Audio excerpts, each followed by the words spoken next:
Hi, I'm Guy Peters. Now this week we're going to be talking about the UK's National Space Strategy, which was launched in September 2021.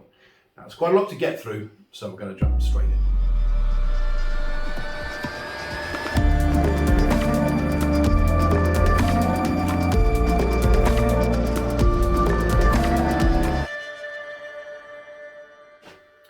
So the UK launched its National Space Strategy in September 2021, and the space sector is currently growing faster than any other sector in the UK at the moment.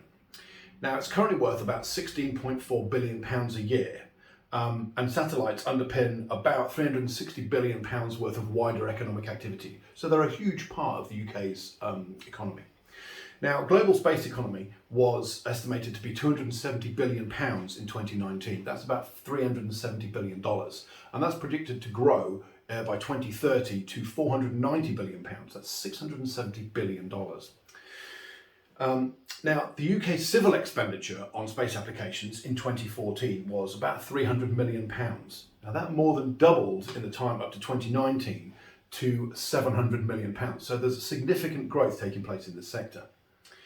Now, the UK wants to achieve 10% of the global space economy by 2030. And in order to do that, they're going to have to treble that current basis of £16.4 billion, which is a huge ask. Now, space is actually defined as part of the critical national infrastructure nowadays. And it was estimated that if the UK was deprived of global navigation systems for 5 days, it could cost the economy about £5.2 billion just in that 5 days. So it really does have a huge impact through many other areas in the UK economy. And finally, in 2022, the UK want to start launching the first satellites from the UK. So big times. Now, the UK is very clear that space remains a tool for global influence and diplomacy. And human spaceflight and space exploration demonstrate the power and ingenuity of spacefaring nations. Beyond this, activity in space is essential for the transmission of culture and information and can help provide disaster relief where conventional infrastructure is very thin on the ground or has been destroyed. So the UK's got a clear vision for what this national space strategy will achieve, and it falls into three primary areas. Now, the first of these is to build the UK into one of the most innovative and attractive space economies in the world. The second of these is to protect and defend UK interests in space and to shape the space environment to help solve challenges at home and abroad. And the third is through cutting-edge research to inspire the next generation and sustain the UK's competitive edge in science and technology. Now, in the report, it highlights the UK's primary strengths in the space sector. And for this, it identifies the manufacture of complex space systems and instrumentation as being one of the prime leaders of the sector. Also, ground-based manufacture for high-end navigation systems and the professional services that underpin this, so the legal aspects, the funding, and the insurance, these kind of things also tie into it.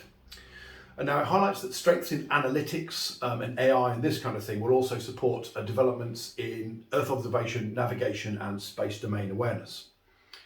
Now, they also identify a few areas in future which are going to become more prominent, for example, in-orbit servicing of spacecraft, active debris removal from Earth's orbit, in-space manufacturing and 3D printing.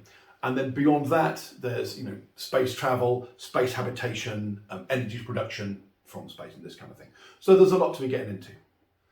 So in the report, it identifies three primary aims of this space strategy. And these are to promote the values of global Britain, to lead pioneering scientific discovery and research and inspire the nation, and to protect and defend our national interests in and through space. Now, what do they actually mean by that? Well, the first one, to promote the values of global Britain. They claim that they will be driving discussions and global leadership on issues such as space safety, security, and sustainability. They're going to be holding other nations to account for their actions in space. And they're going to be promoting responsible behaviour and working to avoid miscalculation and escalation. So good things in that respect. Now, the next thing that we spoke about was leading pioneering scientific discovery and inspiring the nation. Now, they want to achieve this by supporting research that protects our planet and the nation, of course. They want to do research which allows us to live healthier, richer lives and answer the bigger questions about our place in the universe. And they also want to establish 1 million engagement activities with space experts to inspire younger kids to become the new engineers and scientists for the growing space agencies in the UK. Now, the last part, to protect and defend our national interests in and through the space sector, would be through increased autonomy and diversity and collaboration with other countries to give us a better idea of what's actually happening in the space environment, to maintain the UK's freedom to respond to threats and to deter hostile behaviour, to improve our capabilities in resilience and ensure that we're able to protect UK interests and those of our allies, and finally to prevent the transfer of sensitive UK technologies into areas for hostile space applications. So how is the UK actually going to achieve these aims? Well, what they've done is they've created an approach which is based on 4 pillars of development, and we're going to quickly go into those now. Now, this is quite detailed, so please bear with me. Now, the first of these pillars is unlocking growth in the UK space sector, and this, they say, covers 7 different areas. Now, the first of these areas is building trading partnerships. Now, this is building up on the UK's free trade agreements that are in place, building on the UK-Australia Space Bridge that was signed in 2021, and developing beyond the UK's Space Sector Export Academy, which has been helping to transfer some of the innovators into global leading innovations in the space sector. The second point is about building a whole UK space ecosystem. Now, this is about joining up all the different areas of space activity in the UK and getting them to function as a whole. For this, they say they're going to be forming and developing clusters based on areas of local excellence. They're going to be connecting those clusters nationally to form a networked ecosystem. There are incubation centres delivering targeted space business acceleration within those specific areas. The third point of this pillar is leading the world in modern space regulation, and this is an area that the UK does lead in. Now, the new space industry regulations that were enacted this year have propelled changes in technologies from launch vehicles to space applications, and the government has now created a new UK space regulator as part of the Civil Aviation Authority, and they're going to be regulating these emerging technologies. Now, the fourth aspect to this is unleashing innovation in the space sector, and there are 4 big developments which have recently taken place in the UK.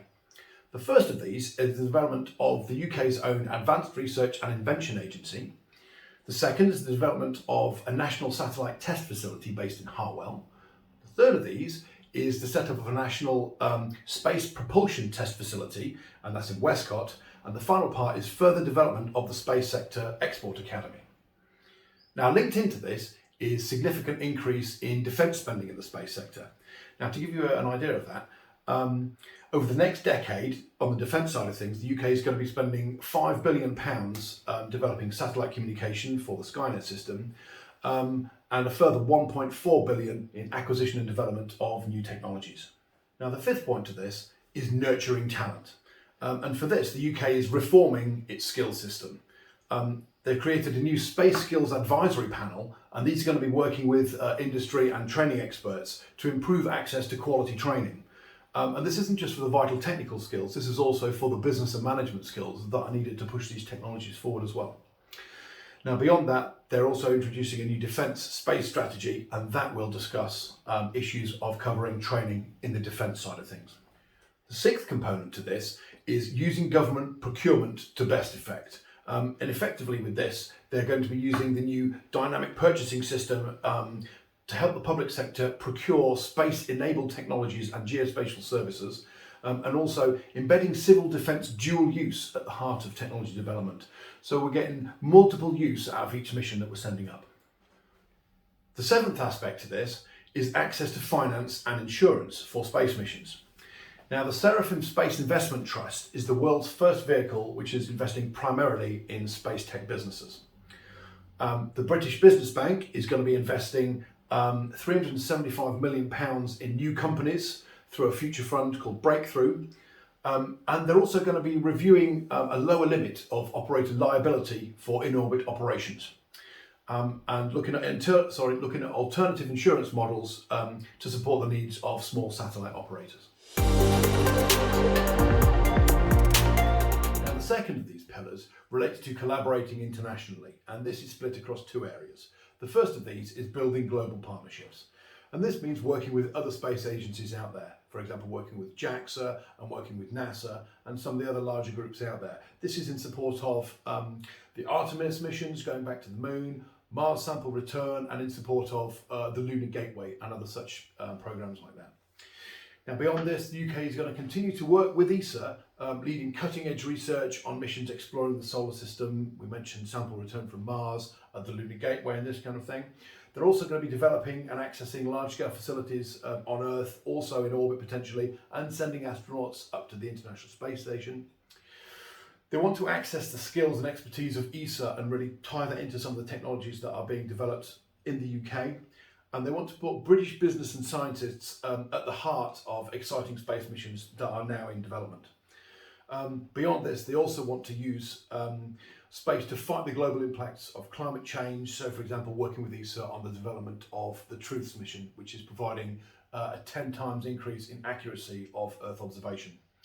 Another example could be seen in the UK-Australia Space Bridge, which was signed in 2021, and this is unlocking improved access to trade, investment and academic research in the space sector.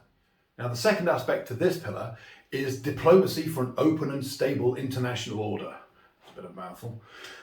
For this, they're looking to modernise guidelines for peaceful and sustainable uses of space with the UK values, and to manage the risks posed by space debris, fulfilling the commitments made by the G7 in Cornwall in 2021.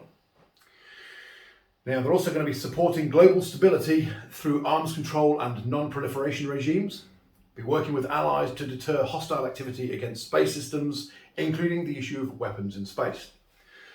The UK will work coherently across the United Nations Committee on the Peaceful Uses of Outer Space and the Disarmament Commission and the Conference on Disarmament. We'll also be protecting and defending our space interests by working closely with international partners and strengthening existing partnerships and generating new relationships.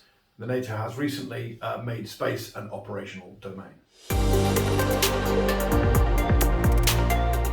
Now, the third of these major pillars of this report is growing the UK as a science and technology superpower. Now, to achieve this, the UK wants to leverage the world-class research, education, businesses and facilities to support wider goals, tackling climate change, growing the economy and enriching the lives of the people of the UK and around the world. Now, they also want to increase total R&D spending in the UK to be 2.4% of GDP by 2027. So that's quite a significant increase. In addition to this, the UK is going to be collaborating on high-profile missions such as sample return missions from Mars, monitoring the sun for space weather events like solar flares, longer-term strategic planning for the national space science and exploration aims, and to take appropriate risks to maximise the societal benefits of space technologies. Now, the fourth pillar to this report is developing resilient space capabilities and services. And for this, the UK has established a new UK Space Command. Now, this joint command takes policy and strategy direction from the National Space Council and the MOD Space Directorate. In 2020, the UK took a £500 million equity stake in OneWeb. Now, OneWeb is a low Earth orbit satellite communications company. And by 2022, OneWeb should have over 600 satellites in orbit, providing global coverage for broadband. Beyond this, they want to be establishing a leading role in space-related technologies where there's a realistic prospect of delivering a strategic advantage for the UK. Okay, so we've had a look at the broad aims of the report, but now to the nitty-gritty. How are we going to get it done? Now, for this, the report has outlined a 10-point plan, and we're going to go through that quickly now. Now, the first point is to capture the European market in commercial small satellite launches. Now, the UK is aiming to achieve its first launch in 2022 and is currently developing a number of spaceports in England, Scotland and Wales. And they're also developing end-to-end UK services from building, launching through to on-orbit operations. The second point is to fight climate change with space technology. And to do this, the UK wants to strive to remain at the forefront of Earth observation science and know-how, to participate in Copernicus, this is the world's leading Earth observation programme, and to also work with ESA on the Truths mission, which is providing a 10 times improvement in accuracy of Earth observation.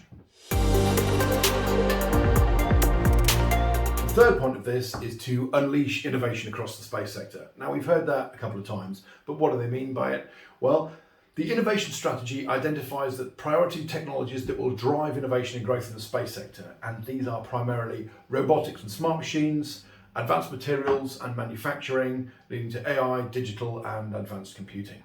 And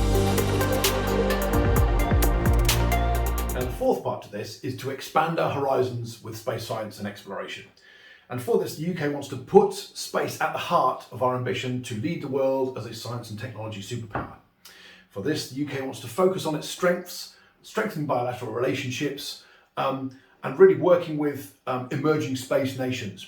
Beyond this, linking in with well-established groups such as NASA's Artemis program and the numerous ESA programs that are ongoing. And these will provide opportunities to innovate and develop future manufacturing capabilities in the UK. Now, the fifth point of this plan is to develop our world-class space clusters. Now, for this, the UK wants to support, connect and level up locally led space ecosystems all across the UK. They want to link local clusters into valuable networks of innovators and investors, and they want to use the Harwell cluster, which really is the heart of the UK space sector. And it's in the Oxford-Cambridge arc, and they want to provide this to be a compelling front door to external investors from around the world into the space sector. Now, the sixth aspect of this is to lead the global effort and make space more sustainable. Now, through this, the UK want to develop its advantage in robotics and in-orbit servicing and manufacturing to establish global leadership in space sustainability. They also want to develop further advances in in-orbit debris removal, satellite servicing, refueling and assembly technologies, and these are all going to tie into that sector. The seventh point of this is to improve public services with space technology. Now, we're talking about improving key public services spanning healthcare, the environment, transportation and infrastructure. And really this is about identifying where existing space-enabled applications could improve lives and reduce costs. And the eighth aspect of this is to deliver the UK Defence Space Portfolio. Now, the UK recently established a Space Command, and they're now launching a UK National Space Operations Centre, which fuses together civil and defence requirements from the space arena. The UK has also launched its first defence space portfolio, which is detailed in the Defence Space Strategy, which is coming out soon. Now, beyond this, the UK want to develop a small constellation of ISR satellites, and these are intelligence, surveillance and reconnaissance for use by the UK Defence. Now, the ninth aspect of this is to upskill and inspire our future space workforce. Now, for this, we're talking about getting more young people into placements so they can be trained up to be our new space engineers and space scientists. Now, for this, there's a new space skills advisory panel, which are working with trainers and industry to make sure that the skills that are being developed for the new young people coming into the system are appropriate for the skills we're going to need going forward. And we're just not talking about technical skills here, we're also talking about the business and operational skills that are going to be required too. And the government want to really work on the wonder of space being used to inspire this next generation of people to come into the industry. Now, the 10th and final point of this is to use space to modernise and transform our transport system. And for this, they're talking about how space technology will underpin the modernisation and transformation of the UK transport system, supporting innovative public transport projects all across the UK.